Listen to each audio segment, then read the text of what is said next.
jeudi, il est 11 h du matin. Je vous ai pas repris plus tôt tout simplement parce que quand je suis rentrée, je me suis mis un peu sur mon ordinateur. Je fais un peu de ménage comme à mon habitude, mais je garde le gros ménage pour le week-end, comme ça m'occupe un petit peu. En général, le jeudi, je rentre un peu plus tard que à l'heure où je suis rentrée ce matin, mais on est encore en vacances entre guillemets. Là où je travaille, les gens sont partis en vacances ou c'est des endroits qui ont très peu de monde, donc en fait je peux y aller à n'importe quelle heure de la journée, ça dérange pas du tout. Donc à l'hôpital je suis quand même obligée de respecter un certain créneau parce que après il y a des rendez-vous, il y a des gens qui interviennent tout au long de la journée, donc c'est un peu plus compliqué. Là pour le coup j'ai préféré plutôt faire ce que j'avais envie, et ce soir en fin de soirée vers 5 h je retournerai au travail pour faire mes petites heures. Je suis contente parce que cette semaine est relativement vite passée, je me suis pas trop sentie fatiguée. C'est vrai qu'en ce moment je me suis sentie très fatiguée, ça fait un mois que je me sens hyper fatiguée, alors que bon, j'ai pas une vie trépidante, j'ai pas un métier très fatigant non plus, mais voilà, j'ai eu quelques petits rendez-vous qui m'ont un peu stressée la semaine dernière. Je vous ai parlé dans quelques vlogs que je songeais à me remettre au permis. Il va falloir que je continue mon dossier pour voir si mon permis peut être accepté par le CPF, ce qui serait, ou CPF, PFC, je sais plus, à chaque fois je confonds le truc. Il va falloir que je me renseigne plus en détail sur internet pour savoir si j'y ai droit, parce que sinon je serais obligée d'arrêter, parce que je n'ai pas 1200 € pour passer le permis, et concrètement si je les avais, je préférerais les avoir de côté plutôt que de passer mon permis. Tout ça fait que bon, c'est un peu stressant, toutes ces décisions. Normalement je pense pas qu'il y ait trop de problèmes, parce que j'ai déjà passé mon permis à plusieurs reprises que j'ai échoué. J'ai déjà passé mon code pareil, mais en fait il s'est invalidé entre le moment où j'ai eu mon code et le moment où j'ai voulu passer mon permis. Il va falloir que je me renseigne et surtout que je ne me trompe pas, parce qu'apparemment si on se trompe, après ça peut être un peu embêtant. Lundi dernier j'ai donc fait une simulation de conduite. C'était pas réellement une conduite à proprement parler, ça a duré pendant 40 minutes à peu près. Donc on a quelques minutes avec des panneaux, on conduit un peu façon de parler, et puis voilà, ensuite je suis partie faire donc mes papiers administratifs. J'ai été contente d'essayer sur la simulation, mais ce qui me pose problème à moi, c'est que le fait d'avoir quelqu'un à côté de moi, finalement ça me stresse un peu, surtout que bon, la personne qui était à côté de moi, je l'ai trouvée un peu froide, un peu pète sec, et alors et moi c'est pas le type de comportement qui me convient bien. Quand je suis stressée comme ça, j'ai besoin d'avoir des gens qui soient vraiment dans l'écoute et dans la bienveillance et dans vraiment la patience au maximum.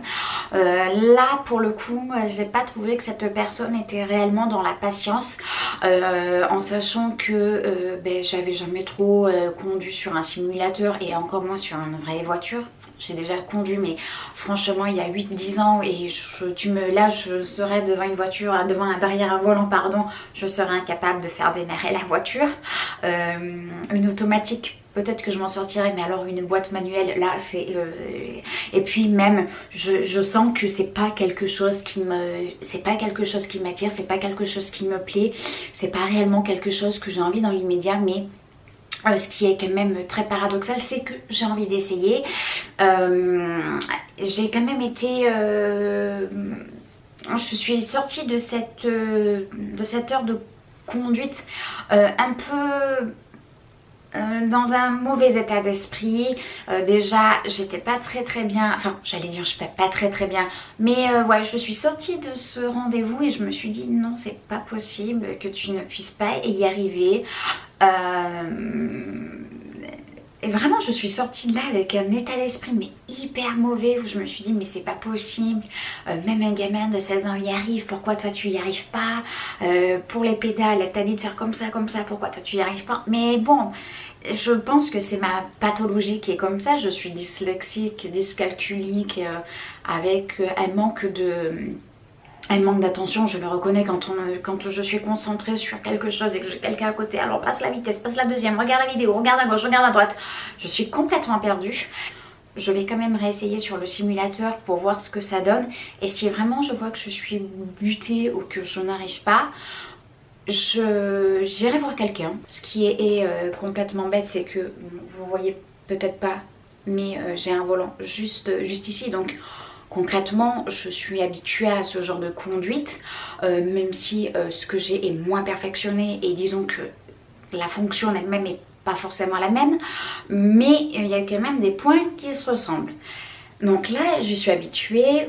C'est un jeu que je fais depuis 2 ans. Maintenant, j'ai pris de l'expérience. Je sais approximativement me dépatouiller avec le mien, mais quand on est sur un nouvel...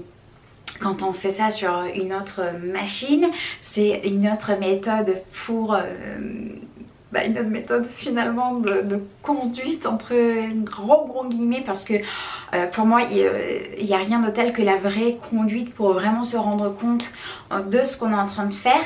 C'est vrai que le simulateur ça peut être quelque chose de très bien pour les petits jeunes qui ont peut-être peur ou qui appréhendent un petit peu. Bon, c'est un peu la même chose que ce que je vous ai dit, mais ouais, je pense que ça peut être pas mal.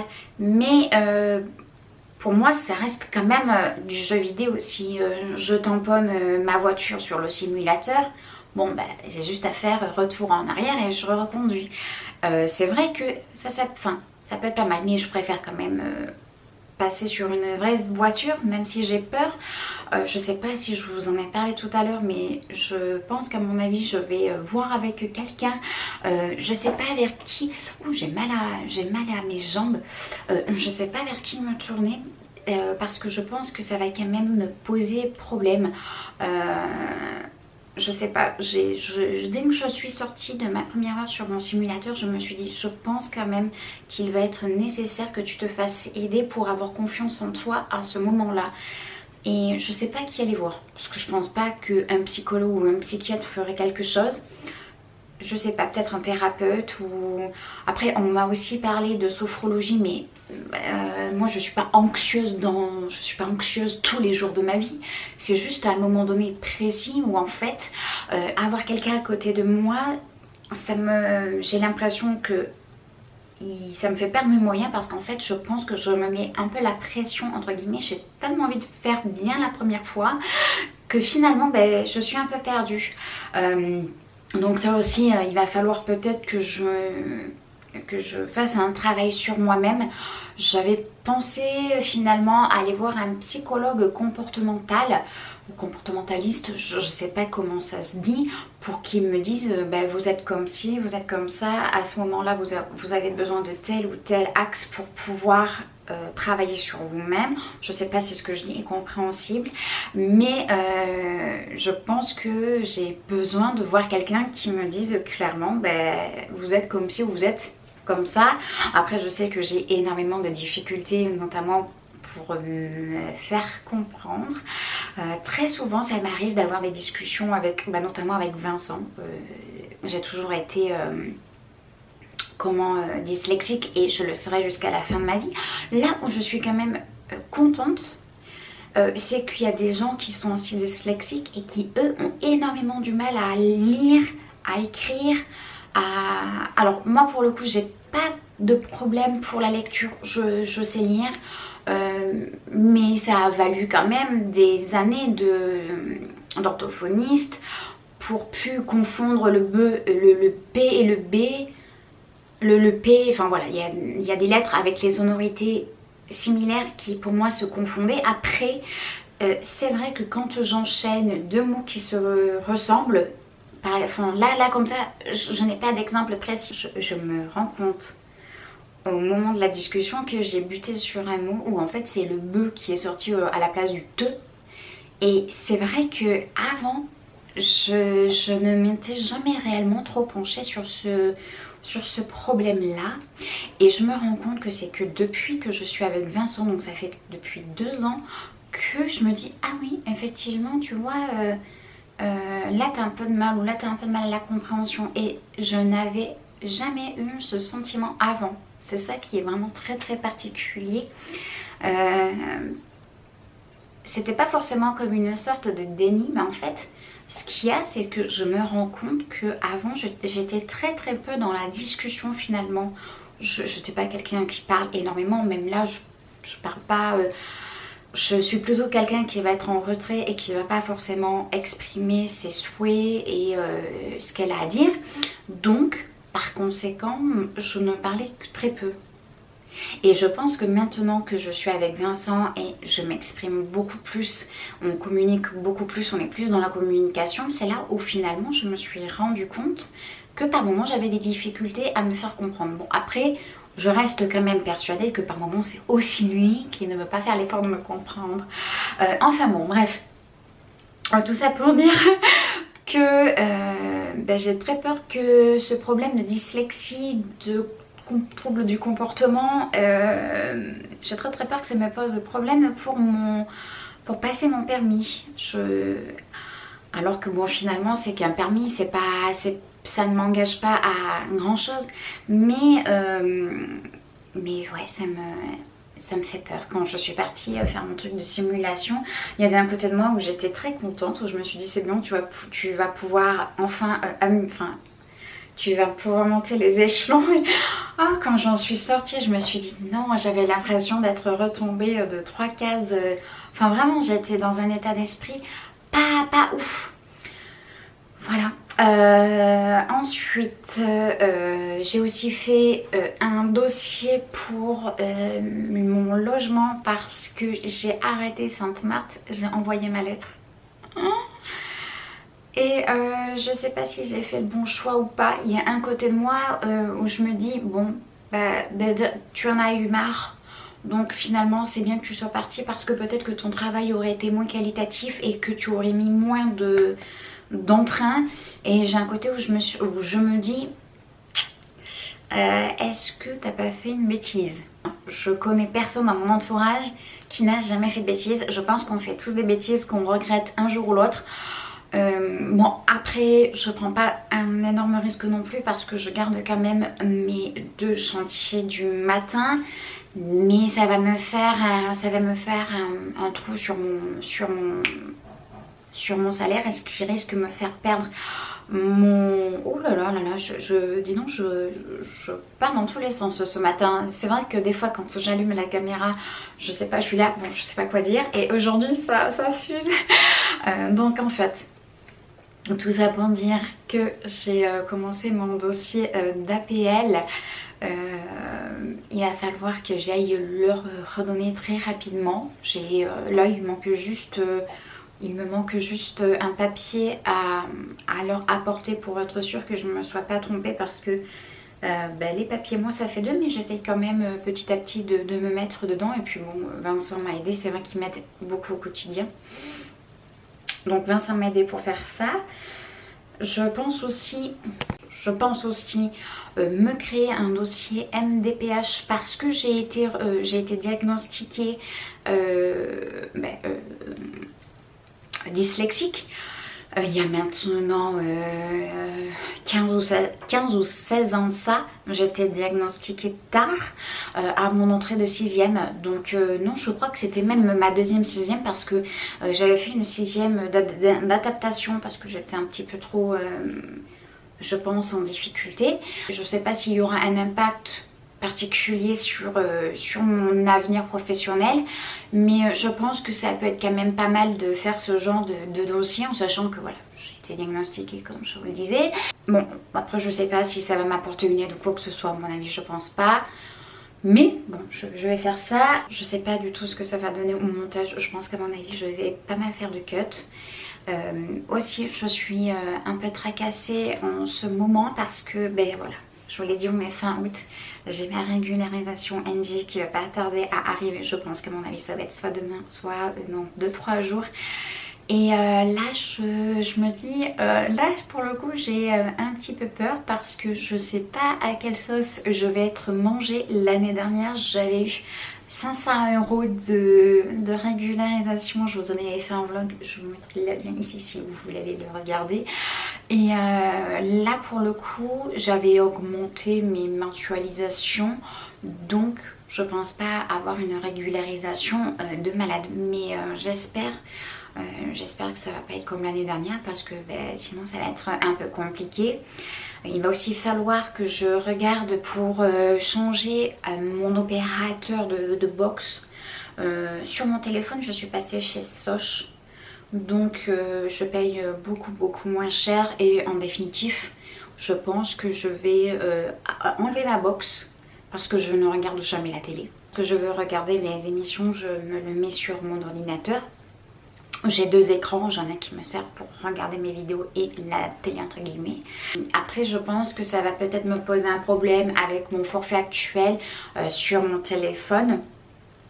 Je vais probablement augmenter mon forfait de téléphone pour avoir un peu plus de gigaoctets. Il faut aussi que je regarde si mon téléphone permet de faire un partage de connexion parce que j'ai un vieux dinosaure de Louis XIV et je sais même pas si c'est possible avec ce vieux téléphone.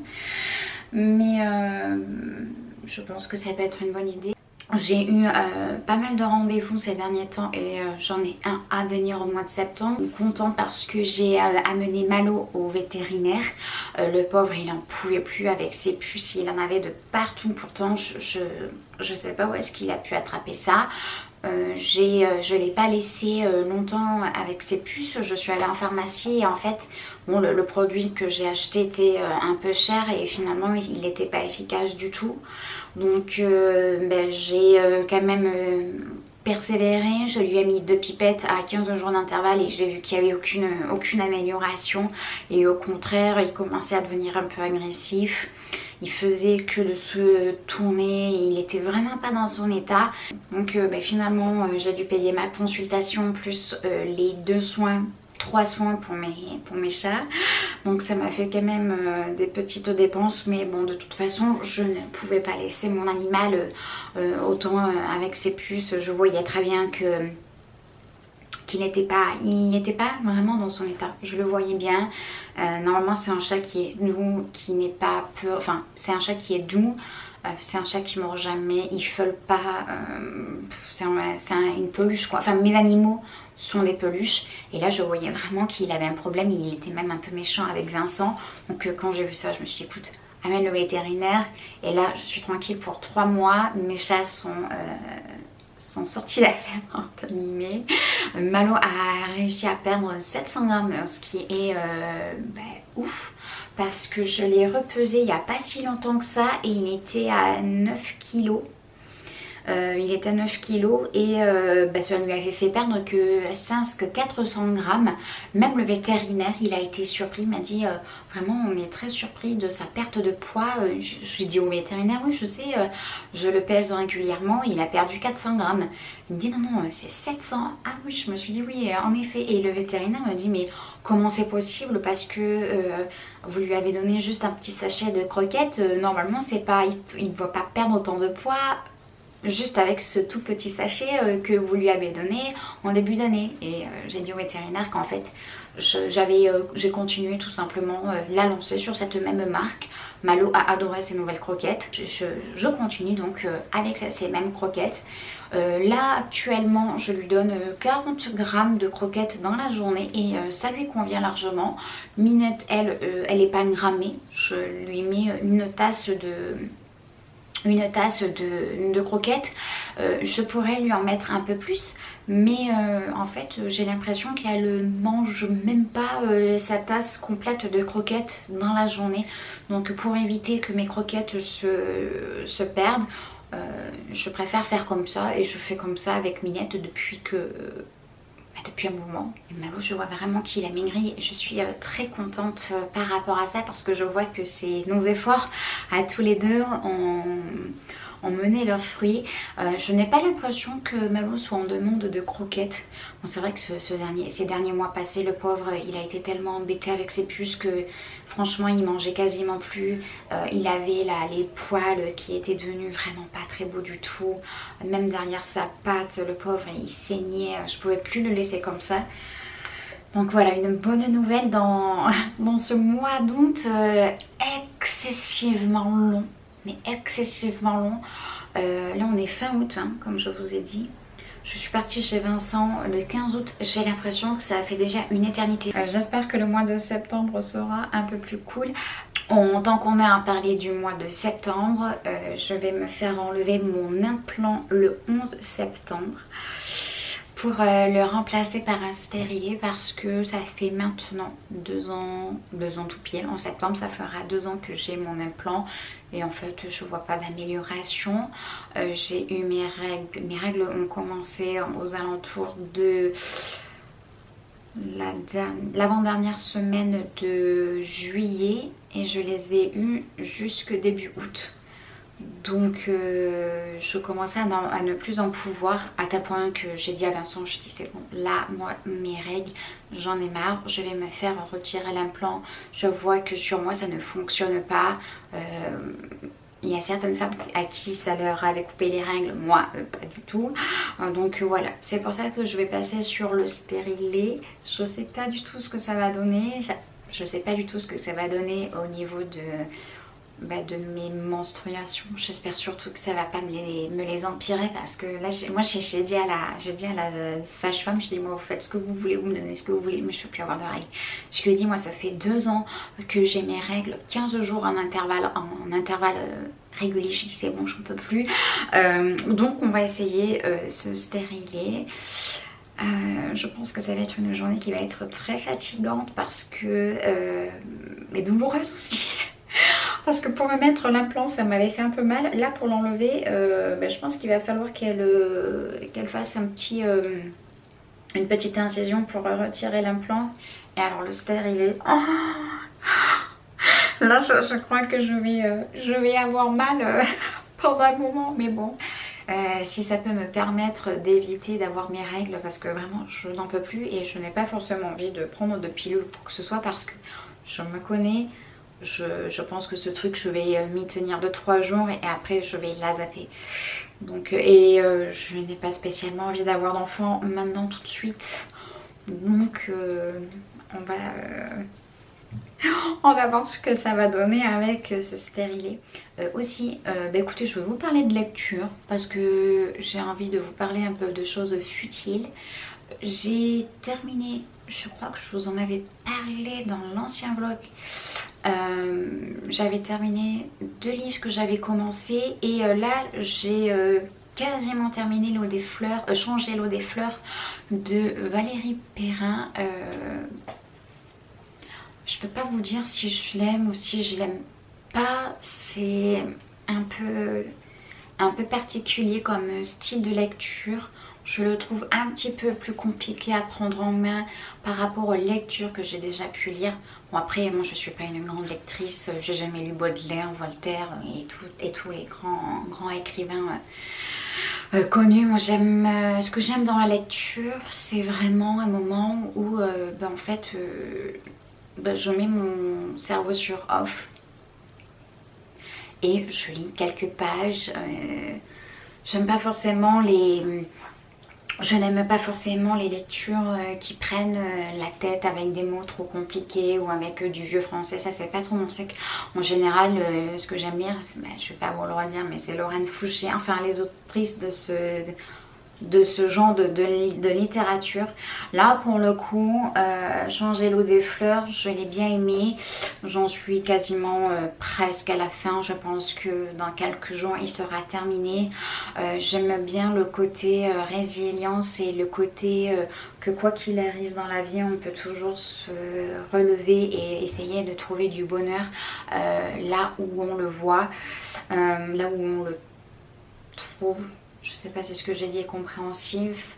Mais c'est pas un livre que je serais amenée à relire. Bon, de toute façon, je ne relis jamais les livres que j'ai lus. ça m'est arrivé quand j'étais ado, mais en règle générale, quand je termine mes livres, je ne reviens pas dessus. Mais peut-être que je serai amenée à lire un autre livre de cette même autrice. J'ai aussi très envie de lire les Grimaldi, Virginie Grimaldi. J'ai vu passer 2-3 livres dans certains vlogs que j'ai pu regarder qui m'ont donné très envie. Mais pour l'instant je vais pas forcément en racheter parce que j'ai encore pas mal de livres à lire. Voilà, donc je vais pas en racheter dans l'immédiat. Que moi je passe sur du coq à l'âne. Je voulais aussi vous parler d'une palette que j'ai achetée à Stokomani. Elle est dans ma chambre, je vais la chercher. Ouf, vous avez vu mon pantalon dégueu. Donc il s'agit de cette palette, c'est la marque Makeup Revolution. C'est la Kissu. Bon, je sais pas comment on prononce cette palette. Je ne sais pas si elle est encore disponible sur le site officiel. Donc c'est une palette qui comporte de grands highlighters. Je crois comme dans la plupart. Ah non, j'allais dire dans la plupart de leurs palettes, mais pas du tout. Donc elle comporte deux highlighters et il y a 12 fards à paupières à l'intérieur. Je me suis vraiment laissée tenter par les couleurs qui sont proposées. Il y a juste celle-ci. Bon, pourquoi pas, je sais pas ce qu'elle fait là-dedans parce que pour le coup, pour moi, elle n'a pas forcément d'intérêt. J'ai quand même eu néanmoins un coup de cœur pour les teintes rose gold comme celle-ci.